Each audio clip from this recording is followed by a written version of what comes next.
આટલી વાત નહીં મગજમાં ઉતરતી કોઈ? કેટલી મોટી વાત છે આ વાત. કોઈ મગજમાં પકડી લે ને તો હાલ બદલ દે, બેડો પાર થઈ જાય. સીધી વાત છે. તમારી ઈચ્છાથી કશું જ નહીં થતું. દુઃખ તમારી તમને પૂછીને આવ્યું કે ભાઈ 10 દાડા પછી હું દુઃખ આવવાનું તાર ઘેર? પૂછીને આવ્યું? તમે ઈચ્છા કરી દુઃખની કે ભાઈ દુઃખ આવવા મન ઈચ્છા કરી? દુઃખના આમંત્રણ આલ્યું? વગર આમંત્રણે વગર ઈચ્છાએ તમારે ઘેર દુઃખ આવ્યું ને તો વગર ઈચ્છાએ અને વગર આમંત્રણે સુખ ના આવે. પણ ધીરજ નહીં, તકલીફ અહીં છે, ધીરજ નહીં રહેતી આટલી. કોઈને 6 મહિના શું 1 મહિનો નહીં કાઢવો, બસ સુખી જ થઈ જાવ. ના થાય બડા છેતરાઈ નાખશે દુનિયા. ઘેર ઘેર બધા પડ્યા છે. મને શું કહો, મારે કોકની નિંદા નહીં કરવી પણ મારે નીકળી જાય છે મોઢામાંથી.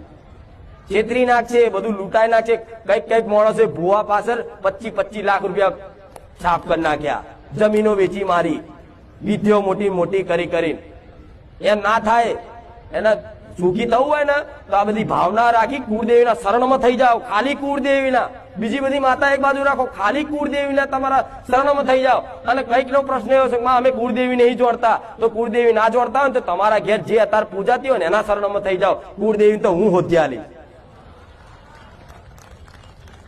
અત્યારે તમારા ઘેર કુળદેવી ના જોડતા હોય, કદાચ મહાકાળી પૂજાતી હોય ને એને કુળદેવી તરીકે માનો કે માં તું મારી કુળદેવી છું. અત્યારે મને આગળની ખબર નહીં, અને જો કદાચ તારા પહેલા કોઈ આગળની કુળદેવી હોય ને તો હું પૂછવા તૈયાર છું. તું માં તું લઈ આવજે, તું મને બતાવજે. તો તમારી માં જે દાડ બતાવે ને એ દાડ તમારો આંખો બંધ કરી દેજો. પણ તમારો ઉદ્ધાર તમારી કુળદેવી વગર નથી.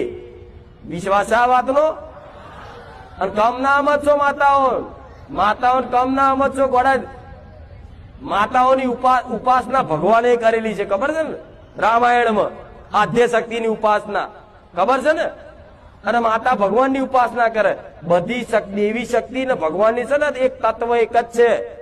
રૂપ અલગ અલગ, નોમ અલગ અલગ, પણ બધું ભગવાનના હાથમાં જ આ છે ને સિસ્ટમ. ને કેતા જે રચાયેલું હોય ને એ ભગવાનના હાથમાં છે. બધું બધાના રૂપમાં ભગવાન મારો રમસ. ચામુંડના રૂપમાં, મહાકાળીના રૂપમાં, અંબેના રૂપમાં, તમે જે ગણો પણ જે તમને વિશ્વાસ આવતો ને એનું નામ પકડી લો, એના શરણ ઝાલી લો. જો કદાચ બેડો પાર કરવાની જવાબદારી મારી મેળવીની રહેશે.